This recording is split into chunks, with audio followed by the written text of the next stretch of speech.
Hello guys, welcome on this wet and cold Belgium day, but we're gonna try to make it a bit hotter with some dyno pulls.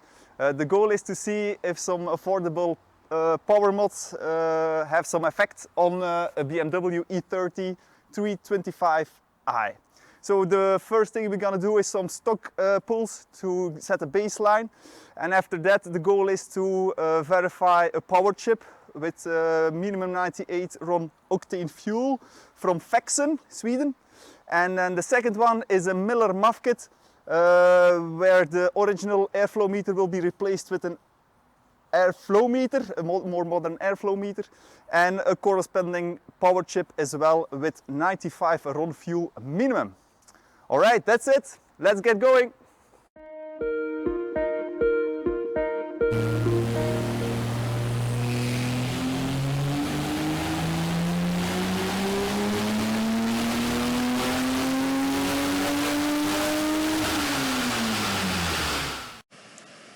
The image on the bottom left of your screen comes from a diagnostic tool we've managed to connect to the car.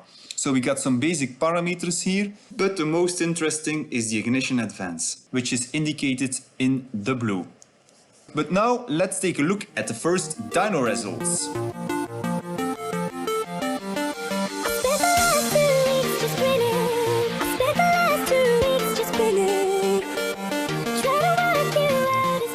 Et voila, here are the dyno results of the stock engine.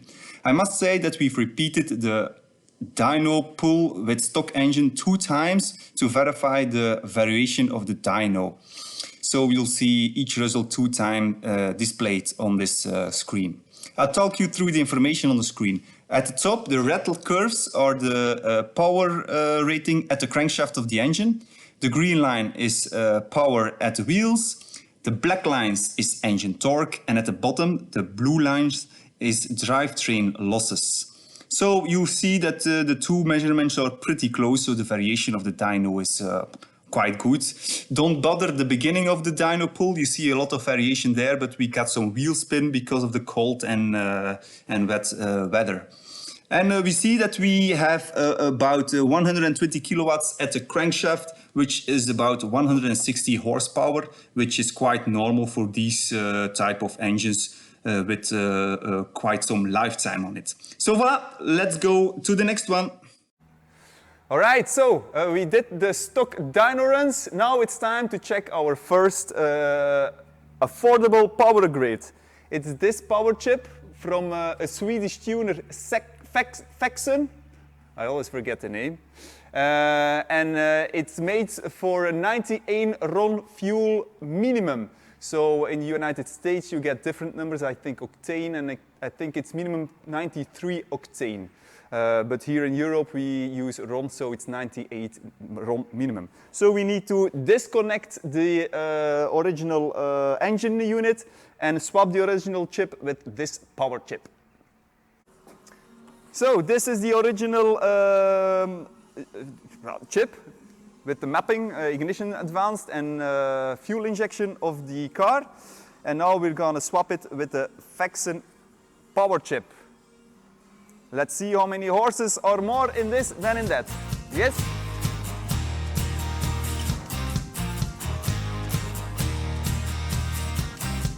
Old with the old horses and in with some new orange horses. Voila! And now gas.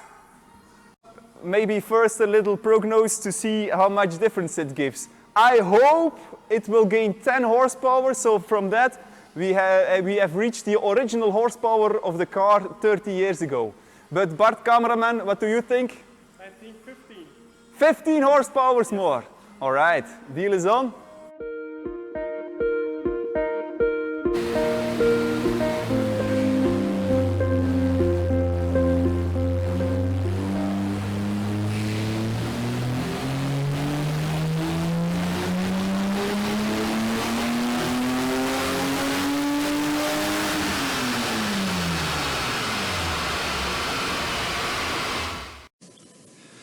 So we've made 5 kilowatts more peak power. I guess I won that bet, cameraman. But if we take a closer look at the rest of the dyno graph, we see that we've made about 6 to 7 kilowatts on average more between 4 and 6,000 RPM. That's almost 10 horsepower. So it's not bad, I guess, for these cheap horses, right? Remember that we test each setups 2 times. So at this moment, the first stock run and the first Fekzen run are displayed. I'll now show you the second stock run compared to the second Fekzen dyno run as well, just so we can see the varieties between the different runs. Alright, so the Fekzen Powerchip did a good job. Now it's time for the next candidate, which is the Miller MAF kit replacement. So for this, we need to swap the power chip as well with a specific Miller power chip, which is corresponding to this MAF sensor. And we needed to replace the original airflow meter with this more modern MAF sensor. To fit this MAF sensor to an E30, you need to make a specific adapter because the wiring connections are quite different. And this needs also 12 volts instead of the 5 volts power feed of the original sensor. But I do this explanation at the end of the movie, so guys who are interested in this, I will show the wiring diagram that I've made as well and how I've made this specific connector to make the swap possible. All right, let's get cracking! Jamendo.com.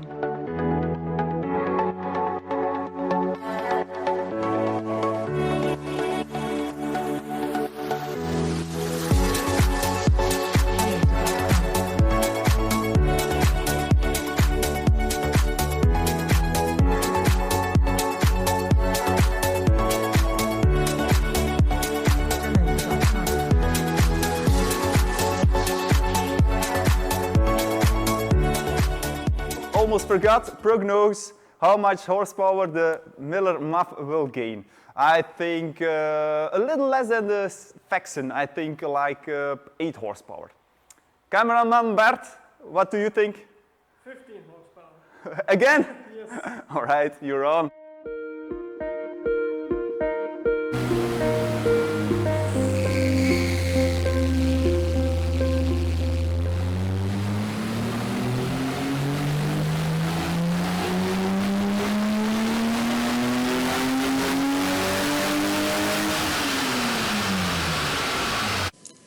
So, how did the Miller MAF kit perform compared to the stock dyno results?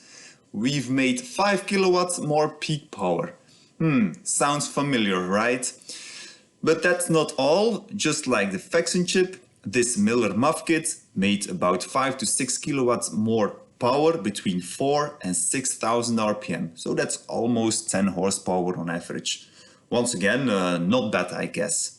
I will now show you the second stock run compared to the second Miller MAF kit run, so you have more data to compare. And now it's time to do the comparison between the two upgrades, the Fekzen chip and the Miller MAF kit.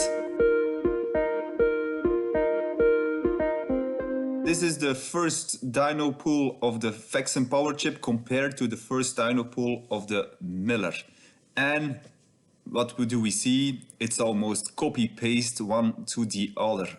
There is almost no difference. There is zero difference in peak power. The only difference noticeable is around 4,000 RPM. The Fekzen Powerchip, which is the continuous line, has a small advantage. I'll display now as well the second pull of the Fekzen chip compared to the second pull of the Miller kit, just to give you more data once again. So, what's the conclusion of this test? How did the Fekzen Powerchip perform compared to the Miller MAF kit? It was very close. The differences are very small, but the Fekzen Powerchip has a small advantage between 4 and 5,000 RPM. So actually it only comes to the money. How much does it cost? The Fekzen Powerchip is 150 euros, which is about $170. The Miller MAF kit, so sensor plus Powerchip, was about $400. I said was because it isn't available anymore today, Today they have the third generation of the Miller MAF kit. And how that performs, I don't know, of course, it's a different product. So, the bang for buck must be the Fekzen Powerchip. I'll put a link in the description below for the ones who are interested in this chip. Next comes the installation video of the Miller MAF kit as promised for the ones who are interested. For the rest, thanks for watching. Ciao, ciao!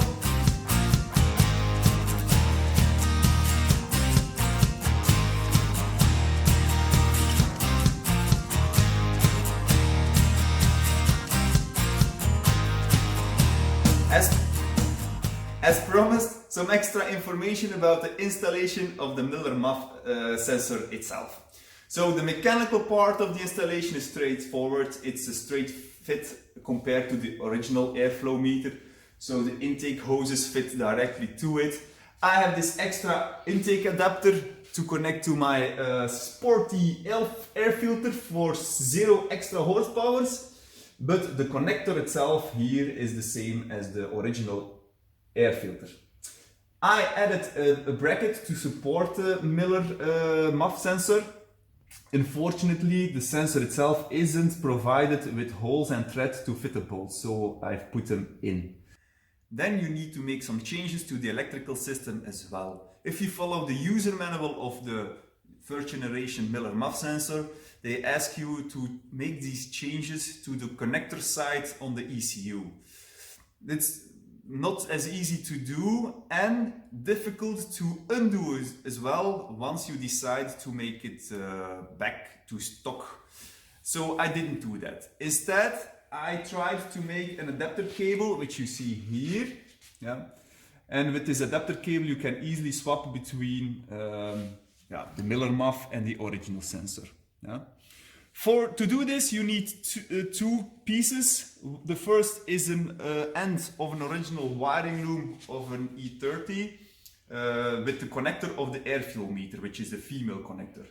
Then, as well, you need the male connector, which you can easily unscrew from an original airflow meter from an E30. Yes, and with these two pieces, you can make the wiring changes. You need to make two changes. First, the position of the wires is different to the sensor, and secondly, the Miller MAF sensor uses 12-volt power supply instead of 5-volt power supply of the original airflow meter. So if you follow the wiring diagram that I'll show you right now, it should be easy to make, and you should end up with something like this.